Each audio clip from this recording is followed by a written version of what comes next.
Hello friends, super magic રસોઈમાં મિત્રો હું આપનું સ્વાગત કરું છું. આજે હું એકદમ ટેસ્ટી ચટાકેદાર આપણે બાજરીના ઢોસાની રેસીપી શેર કરું છું.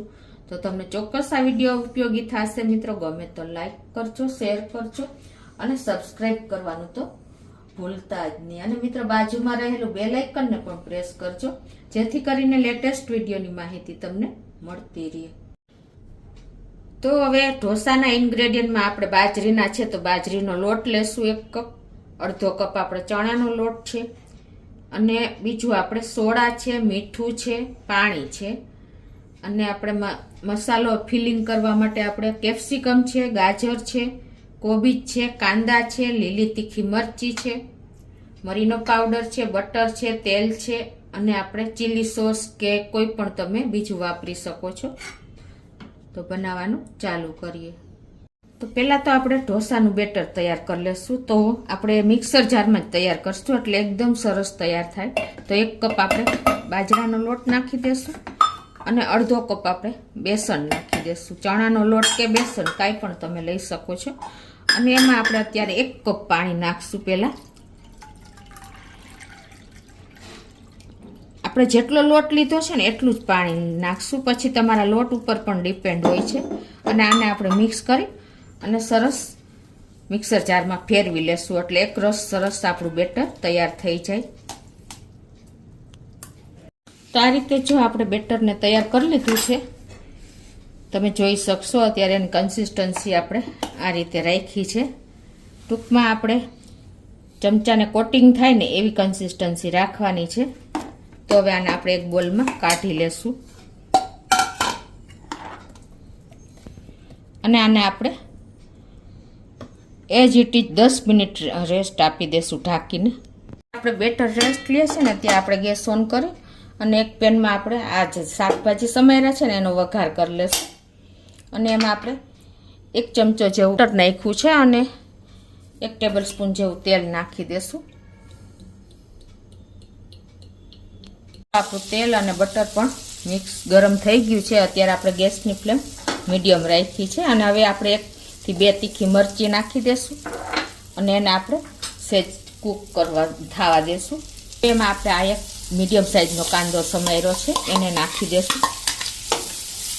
આને આપણે હવે વધારે નથી કૂક કરવાના, એટલે ગેસની ફ્લેમ ફૂલ કરી અને આપણે સ્ટેપ બાય સ્ટેપ બધા શાકભાજી નાખી દેશું. આ કોબી લીધું છે મેં અડધો કપ જેવું, એ નાખી દેશું.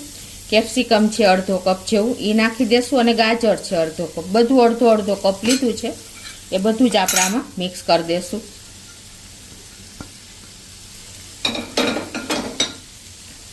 અને આને આપણે સેજ જ કૂક કરવાના છે, સેજ ક્રન્ચી રહે ને એવા, એટલે એનો ટેસ્ટ બહુ સરસ આવશે. 1 ટીસ્પૂન જેવો આપણે મરીનો પાવડર નાખી દેશું. અને મિત્રો મીઠું છે ને આપણે લાસ્ટમાં નાખશું એટલે પાણી ન છૂટે ઠંડુ થયા પછી. અને હવે આમાં આપણે ચીલી સોસ નાખી દેશું. તમારી પાસે શેજવાન સોસ હોય ને તો એ પણ તમે નાખી શકો છો. 1 ટેબલ સ્પૂન જેવું આપણે નાખી દેશું. તમારા ટેસ્ટ એકોર્ડિંગ વધઘટ કરી શકો છો. અને જો આપણે જોઈએ એવા સેજ કૂક થઈ ગયા છે. હવે ગેસ બંધ કરી દેશું અને આને આપણે ઠંડુ થવા દેશું. તો હવે આપણે લોઢીને ઢોસા ઉતારવા માટે ગરમ મૂકી દેશું અત્યારે. એના પહેલાં આપણે પ્રિપેર કરી લેશું, એટલે કે તેલથી ગ્રીસ કરી લેશું અને પછી એને તપવા દેશું.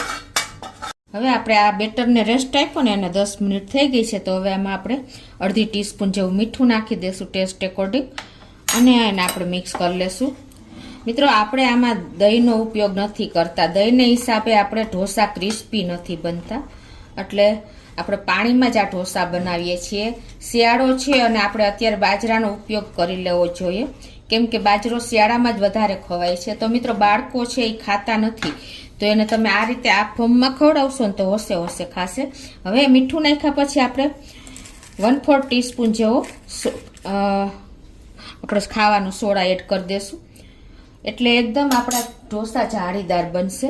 અને એમાં આપણે થોડુંક ઉપરથી લીંબુ એડ કરશું એટલે થોડોક આપણો ઢોસો પણ ખાટો મીઠો થાય. અને એને આપણે મિક્સ કરી લેશું આ રીતે. એકદમ સરસ. જો આપણું બેટર પણ તૈયાર થઈ ગયું છે, જોઈએ એવું.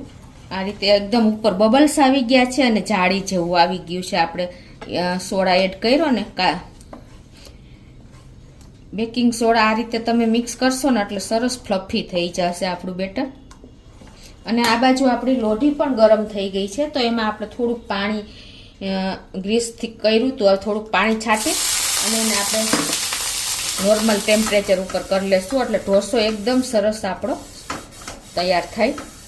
આ પ્રોસીજર કરવી પણ જરૂરી છે, કેમ કે જો લોઢી ગરમ વધારે થઈ ગઈ હશે ને તો તમારે નોર્મલ ટેમ્પરેચર લઈ આવવું જ પડશે, નહીંતર ઢોસો થશે નહીં. હવે આપણે ઢોસા ઉતારી લેશું. તો આ રીતે આપણે જેવડો ઢોસો ઉતારવો હોય ને એ પ્રમાણે બેટર રેડી અને રાઉન્ડ રાઉન્ડ આપણે ફેરવી લેવાનું છે.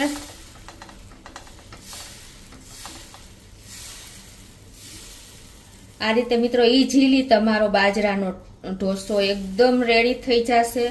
અને બાળકોથી માંડીને બધા જ હોશે જેને બાજરો નથી ભાવતો ને, રોટલા તો બાળકો ખાતા જ નથી, તો એના માટે આ બેસ્ટ ઓપ્શન છે.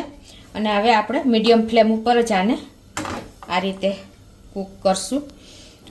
અને બાજરો એ મિલેટ છે એટલે આપણે એમાં ફેટ એડ કરવો જરૂરી છે, તો તમે તેલ કે બટર કાંઈ પણ એડ કરી શકો છો. અત્યારે હું તેલ એડ કરું છું.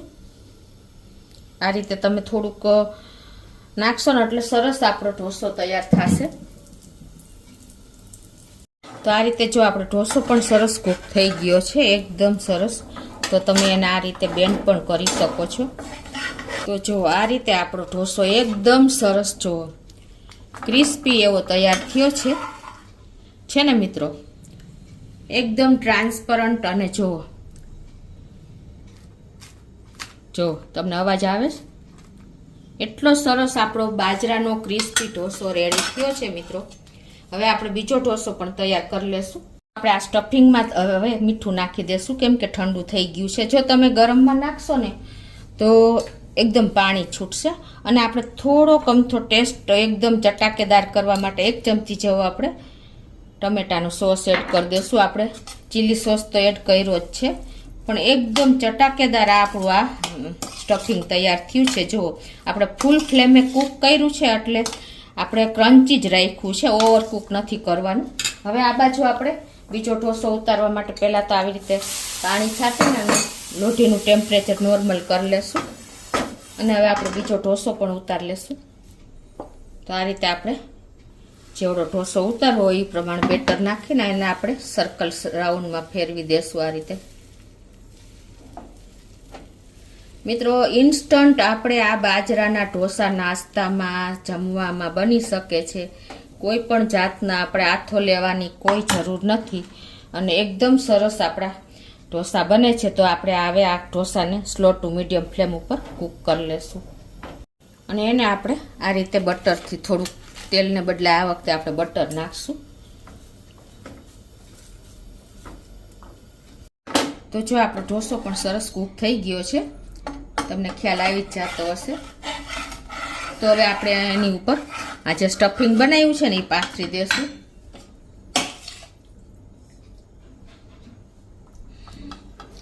મિત્રો આ સ્ટફિંગને હિસાબે પણ એટલો જ ટેસ્ટી લાગશે ઢોસો.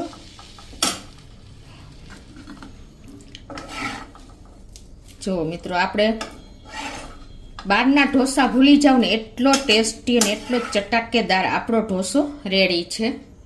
તો એને આપણે આ રીતે સર્વ પણ કરી દઈએ. મિત્રો આપણે આ બાજરીના ઢોસા રેડી છે અને તમે આ ટોપરાની ચટણી સાથે સર્વ કરી શકો છો. તો તમને ચોક્કસ આ વિડીયો શિયાળા માટેનો સ્પેશિયલ ઢોસાનો વિડીયો ગમે તો લાઈક કરજો, શેર કરજો અને સબસ્ક્રાઈબ કરવાનું તો ભૂલતા જ નહીં.